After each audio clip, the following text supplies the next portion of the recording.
Tips, the best hedge against inflation there is, without question. Why? Because they're guaranteed to hedge against inflation. Real estate is not. Stocks are not. Bitcoin, come on, let's stop being silly. What else? We got real estate, stocks, gold is not. None of these things are guaranteed. Tips, 100% are guaranteed Treasury inflation protected securities. We're going to go over an example of how they work. First, I just want to share this paper I was reading from Robert Shiller. You know Robert Shiller, the Shiller Index, Case-Shiller, there's Shiller CAPE, cyclically adjusted price to earnings ratio.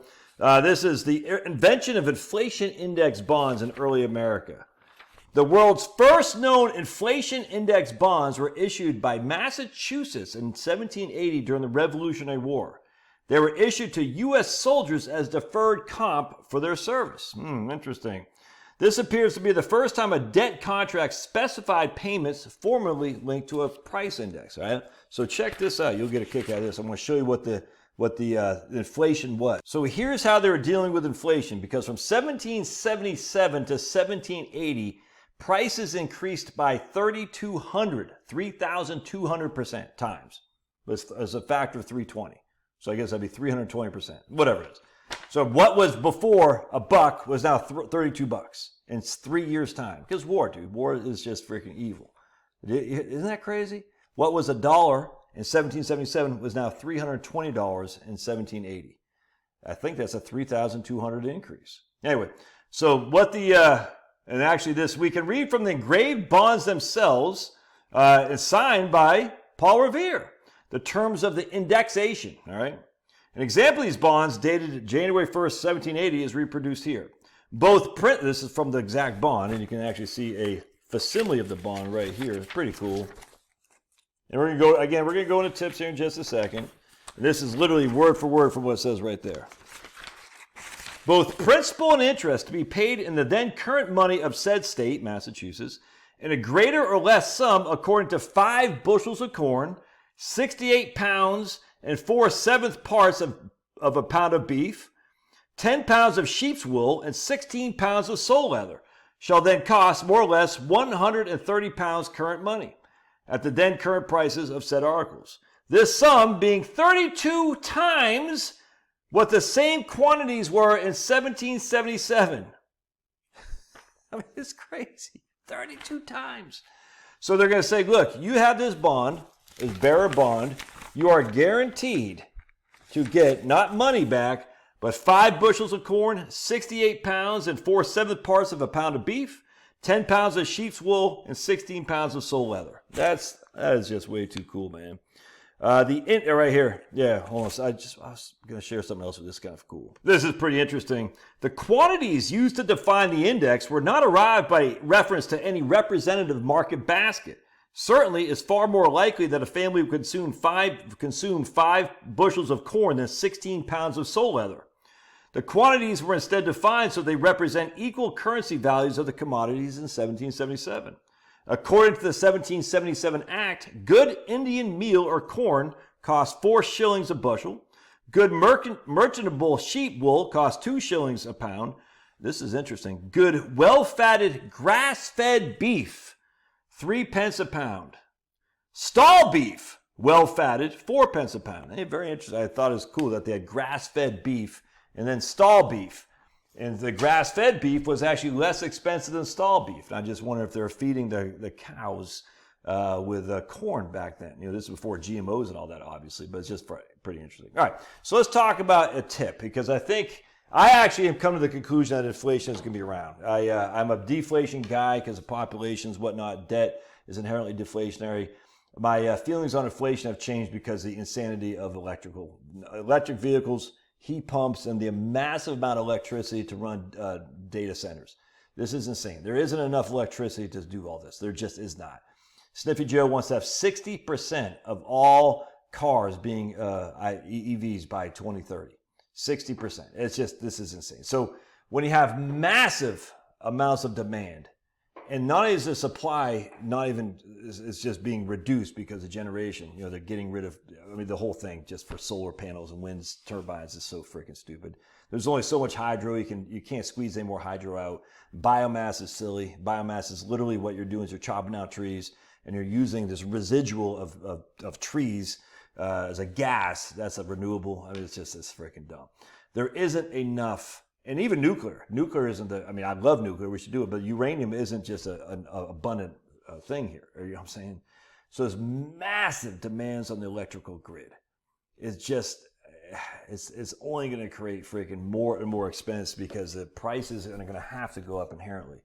Anytime there's a glut again, remember, too much money chasing too few goods. In this case, the too few goods are electricity. We don't have enough electricity to do massive heat pumps, mass electric vehicles, massive data centers. We just don't. The amount of, I cannot stress this enough, the amount of electricity that is going to be required is not available, which means there's going to be less electricity for you and me, which means, but our demand is going to be still just as high. So what happens when the demand increases and supply goes down?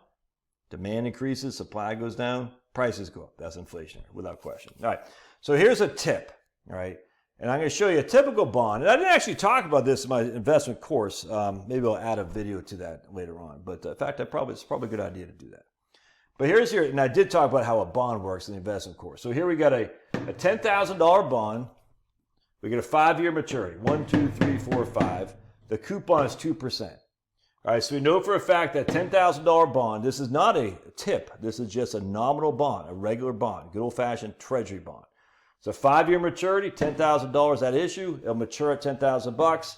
The owner of said bond will get $200 a year.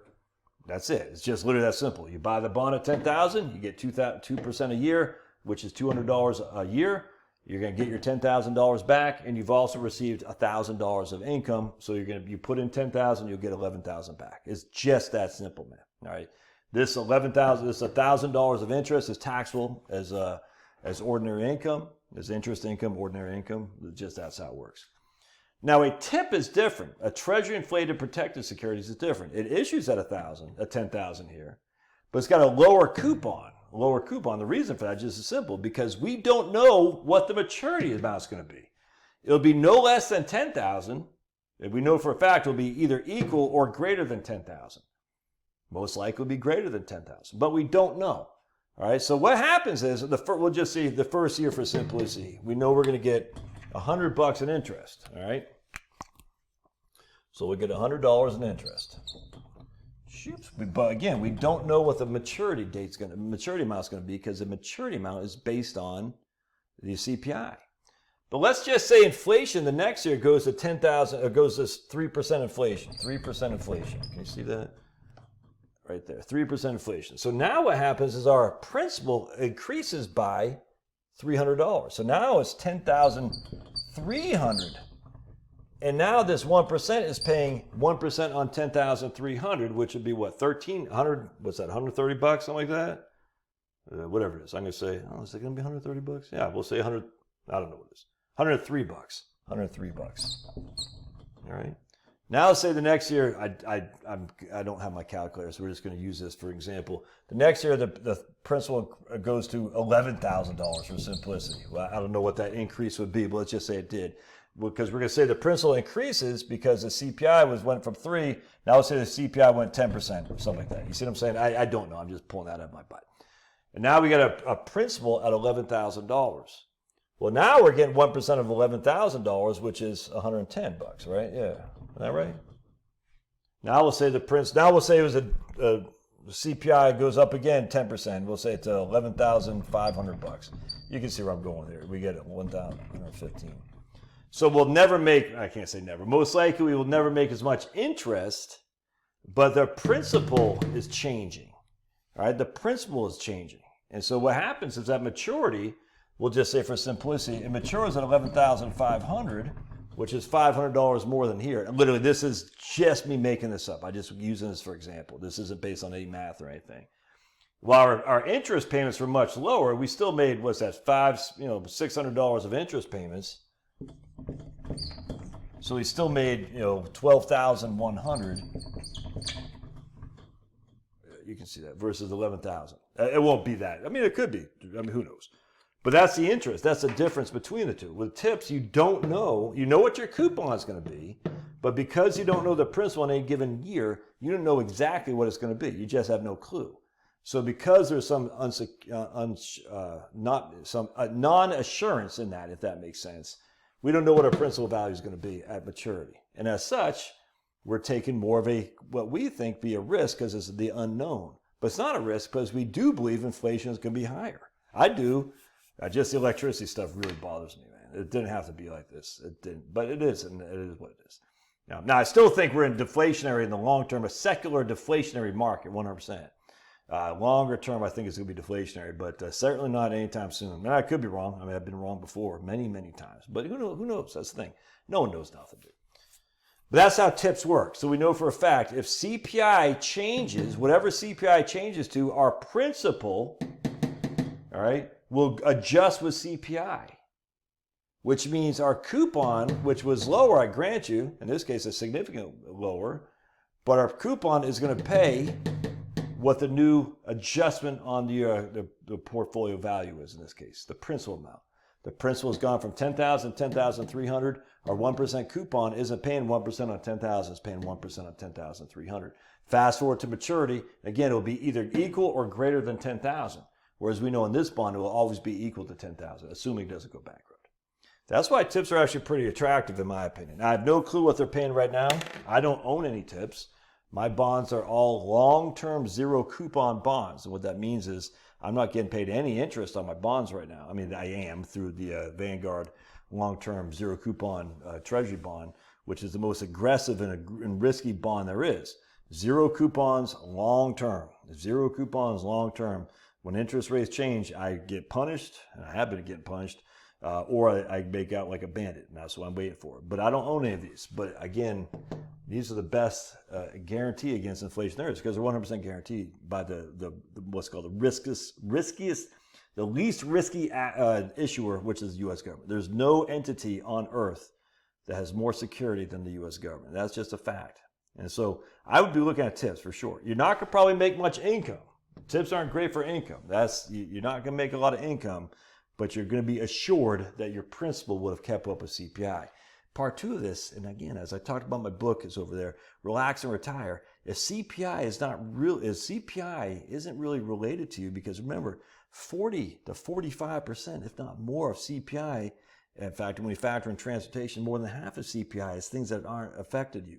Transportation, housing cost. You've got property tax, I grant you, but housing cost is the owner's equivalent rent. And rent as itself. You're not renting your house to yourself. That's a significant portion of CPI. Transportation, the buy or lease of a new or used vehicle every year. You're not doing that.